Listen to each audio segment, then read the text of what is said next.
Les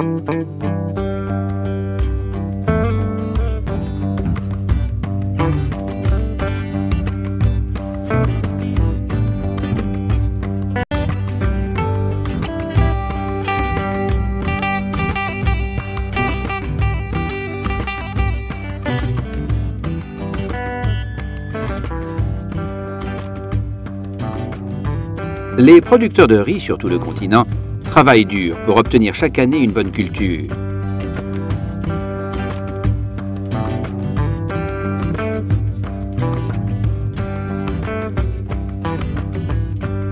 L'un des problèmes majeurs qu'ils rencontrent concerne les mauvaises herbes.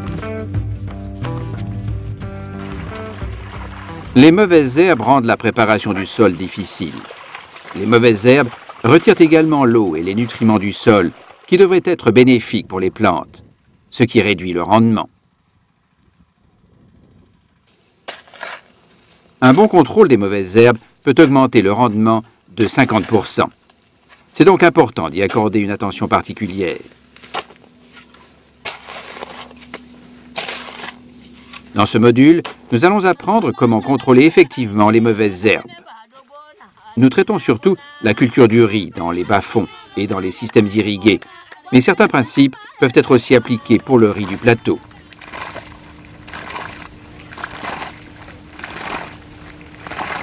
Tout d'abord, toutes les mauvaises herbes ne sont pas les mêmes. Connaître son ennemi résout la moitié du problème. Il est important de pouvoir faire la différence entre les adventices annuelles et les adventices pérennes. Ensuite, nous allons déterminer quelles mesures sont effectives pour la lutte contre ces deux groupes d'adventices. Quelle est la différence entre les adventices annuelles et les adventices pérennes? Simplement dit, les plantes annuelles vivent moins d'une année et meurent après avoir produit des semences. En conséquence, vous devez enlever les mauvaises herbes avant qu'elles n'entrent en floraison. Par contre, les plantes pérennes évoluent après la production de semences, et parfois pendant plusieurs années. Elles ont des racines spéciales, comme des tubercules, qui survivent et se propagent après le labour. Les méthodes pour prévenir l'épandage des semences ont peu d'effet sur les plantes pérennes. Pour les tuer, il faut agir sur leurs racines. Alhamdulillah. Mais c'est la dernière fois là. Ni sanji folo damnena. Mais kalola le 15 mai. Sanji minu benna. Je remercie Dieu. Je peux vous renseigner un peu. Lorsque les premières pluies commencent en mai, tu profites de ces pluies pour labourer ton champ.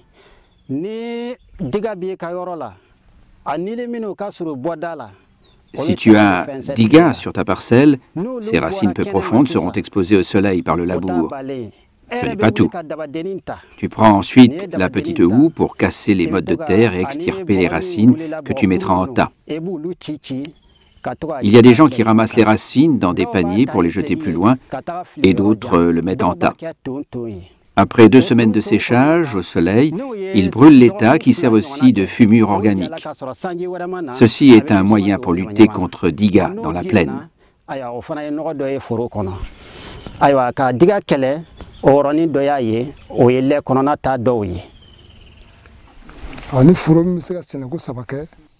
Si la parcelle peut porter 3 cultures par an, elle garde moins de mauvaises herbes. Après la culture du maïs, tu mets du riz et enfin la pomme de terre.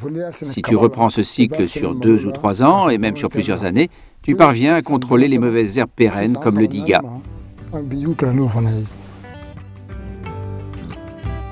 Maintenant que nous connaissons les différents types de mauvaises herbes, voyons quelles sont les activités pouvant contribuer à les réduire dans les champs. Une bonne gestion des mauvaises herbes commence avant le semis du riz et nécessite un bon planning. En général, les mauvaises herbes peuvent être gérées par une bonne préparation du sol, un nettoyage des canaux d'irrigation et des bordures du champ, l'utilisation d'une semence en bonne santé, rendre la plante du riz en bonne santé, l'inondation de votre champ pendant le stade végétatif, et finalement le retrait des mauvaises herbes à la main ou avec des outils ou par l'application d'herbicides. Pour limiter les problèmes de mauvaises herbes dans votre champ, commencez avec une bonne préparation de votre champ. Prenez soin de bien effectuer le labour, le planage et l'inondation de votre parcelle. Le labour profond enterre les semences des mauvaises herbes et empêche leur germination. Il ramène les mauvaises herbes à la surface, ce qui permet de les assécher. L'inondation de votre champ pendant 2 semaines tuera la plupart des adventices existants. Mais pour que l'inondation soit effective, le planage du champ doit être parfait. Si des parties du champ ne sont pas sous l'eau, les adventices vont s'y reproduire et après infesteront les autres parties de la parcelle. Si l'eau peut être gérée effectivement, vous pouvez inonder votre parcelle pendant quelques jours après la première préparation du sol.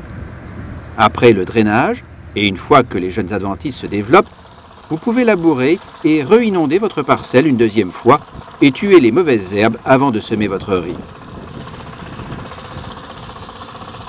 Cette technique est souvent appliquée dans les systèmes irrigués où la gestion de l'eau est bien maîtrisée. Ainsi, la première étape de gestion des adventices est de bien préparer votre champ. Un champ propre est le départ d'une bonne culture. Comme les adventices sont répandus par les semences, il est important que tous vos voisins rendent leur champ propre. Écoutons comment les producteurs de riz du village de Séguesso ont établi des règles pour permettre à tous ceux qui travaillent dans le bas-fond de garder leur champ propre. Selon les accords, les parcelles sont distribuées aux exploitants. Celui qui ne parvient pas à entretenir sa parcelle est sanctionné et doit payer une amende de 5 000 francs CFA. S'il ne s'améliore pas la deuxième année, la parcelle lui est retirée et est attribuée à un autre paysan qui peut bien l'entretenir.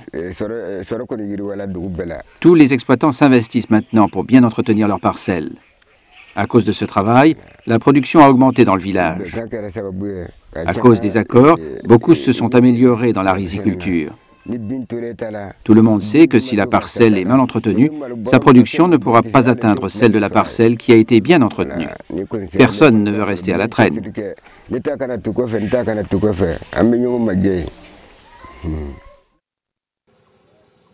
Nous avons appris que les adventices peuvent se multiplier par des semences et quelquefois par les racines.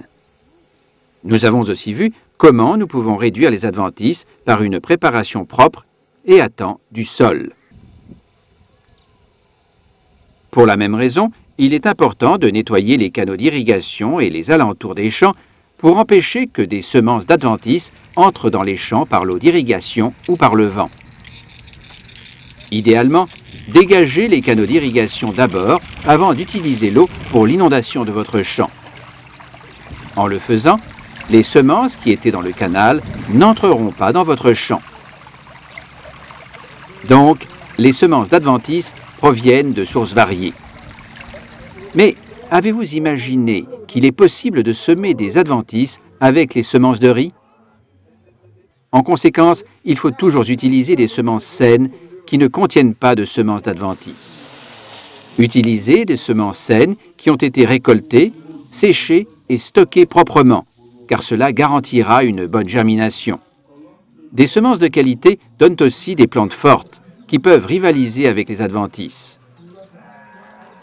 En cas de semis direct, vous pouvez tout d'abord faire la pré-germination de votre semence avant le semis. Mettez les semences dans l'eau, enlevez celles qui flottent et laissez le tout pendant une nuit pour que les semences absorbent de l'eau. Égouttez le lendemain et laissez les semences germer pendant 2 jours. Maintenant, voyons comment vous pouvez aider votre culture à rivaliser avec les adventices en sélectionnant une bonne variété, une bonne méthode de semis et une densité appropriée. Certaines variétés talent plus que d'autres. Aussi, celles qui talent bien très tôt permettent de réduire facilement les mauvaises herbes. Vous pouvez tester vos différentes variétés avec vos voisins et comparer les résultats. Le riz peut également mieux faire face aux adventices si vous repiquez ou semez des semences pré-germées dans une mince couche d'eau.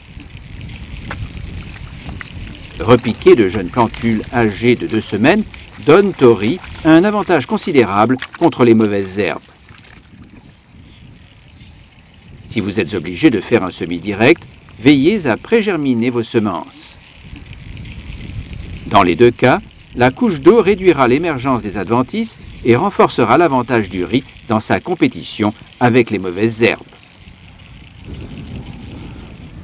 Plus vous laissez de l'espace entre les plants du riz, plus il est facile aux adventices de se produire. Toutefois, quand vous plantez trop serré, votre riz donnera peu de tâle, avec un rendement faible.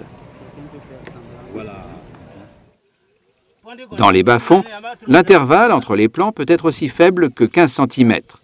Mais très souvent, 20 cm est pris comme référence. Essayez ce qui donne le meilleur résultat dans vos conditions. Contrairement au riz, la plupart des plantes ne se développent pas bien dans l'eau. L'eau est ainsi idéalement adaptée pour le contrôle des adventices. Si possible, maintenez une couche d'eau sur la parcelle pendant le stade végétatif. Les semences des adventices présentes dans le sol ne pourront pas germer sous l'eau. Bien sûr, vous aurez besoin de drainer votre parcelle si vous voulez appliquer des herbicides ou fertilisants. En plus, vous pouvez éliminer les adventices à la main, avec des outils ou avec des herbicides. Ceci est plus facile si le riz est planté en ligne. Aussi, le semis en ligne aide à distinguer les plantules du riz des plantules des adventices, parce que certains adventices ressemblent beaucoup au riz. Si vous les trouvez hors de la ligne de repiquage, vous êtes certain que c'est une mauvaise herbe. Le riz est repiqué à des écartements de 20 cm. Cela facilite les déplacements dans la parcelle sans endommager les plants de riz au moment du désherbage. Avec l'autre mode de semis, on piétine le riz en désherbant parce que les écartements sont trop faibles.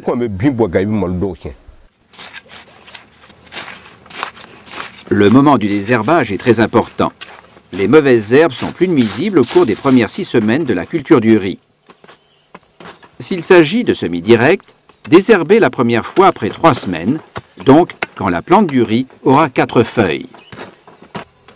2 ou 3 semaines après, lors du tallage, vous devrez désherber une seconde fois.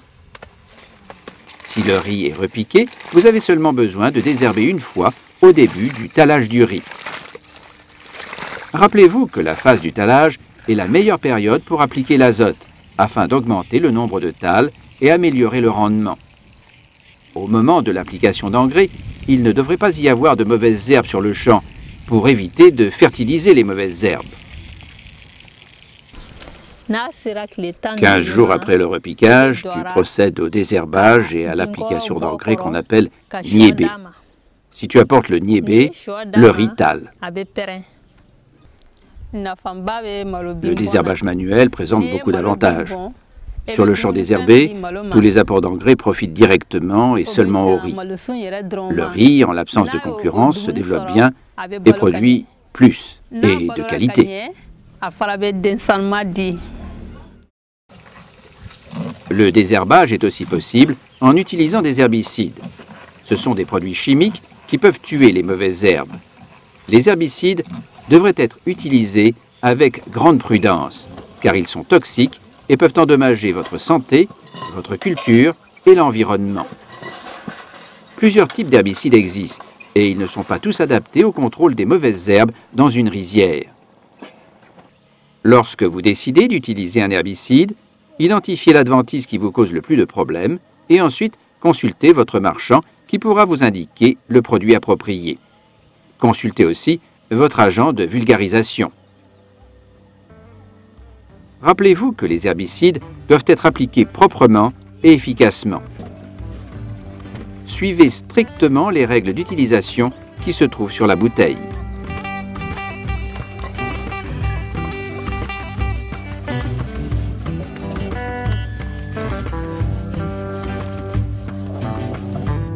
En résumé, nous avons appris que les mauvaises herbes réduisent le rendement du riz. Toutefois, l'élimination complète des adventices n'est souvent pas réaliste et nécessaire. Les adventices devraient être gérés jusqu'au niveau acceptable. Répétons les interventions clés. Préparez votre champ avec soin en donnant une attention particulière au labour, au planage, et à l'inondation. Prévenir l'infestation des adventices en nettoyant les canaux d'irrigation et les alentours des champs. Utilisez des semences saines et de bonne qualité. Utilisez de bonnes variétés et faites soit le repiquage ou la pré-germination en cas de semis direct. Et rappelez-vous qu'un repiquage en ligne facilite le désherbage. Maintenez l'eau dans votre parcelle pendant le stade végétatif pour empêcher les semences des mauvaises herbes de germer. Prévenez la présence des mauvaises herbes pendant le talage. Ce stade détermine pour une grande partie votre futur rendement.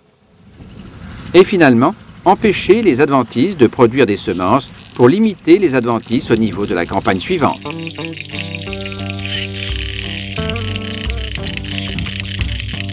Une bonne gestion des mauvaises herbes est possible. Une collaboration entre producteurs et un échange d'expériences nous aidera à travailler plus efficacement.